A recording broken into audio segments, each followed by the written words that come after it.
Minority అధ్యక్షులు జావిద్ భాయ్ గారు, BC అధ్యక్షులు మన గిరి గారు, అందరూ ఆధ్వర్యంలో, నరేష్ గారు ఖైరతాబాద్ అధ్యక్షులకి అందరి ఆధ్వర్యంలో ఈరోజు పెద్ద ఎత్తున చెక్కుల పంపిణీ కార్యక్రమాన్ని ఇక్కడ చేపట్టడం జరిగింది.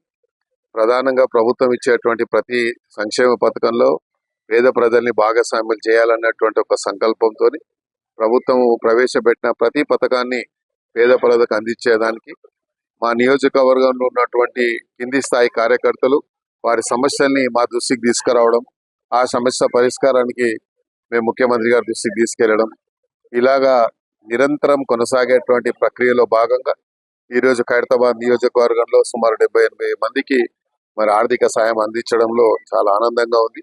ఇలాగే ప్రభుత్వం ప్రవేశపెట్టిన ప్రతి పథకాన్ని కూడా ప్రజలకు అందిస్తూ నిరంతరం ప్రజాసేవలో అంకిత భావంతో పనిచేస్తూ ప్రజా సంక్షేమమే మా సంక్షేమంగా భావిస్తూ పనిచేయడానికి నిరంతరం ప్రజల మధ్య ఉంటూ పనిచేస్తామని ఈ సందర్భంగా ఉండొచ్చని నేను కూడా అనుకుంటున్నాను.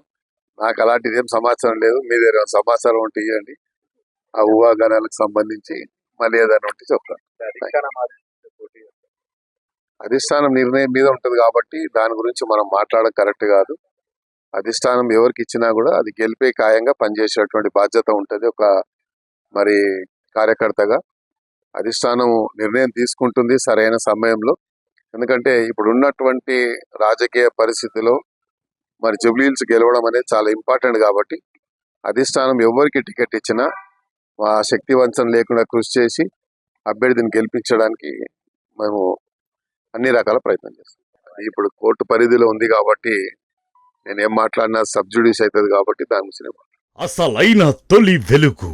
ఫాలో వాట్సాప్ @తొలి వెలుగు అఫీషియల్.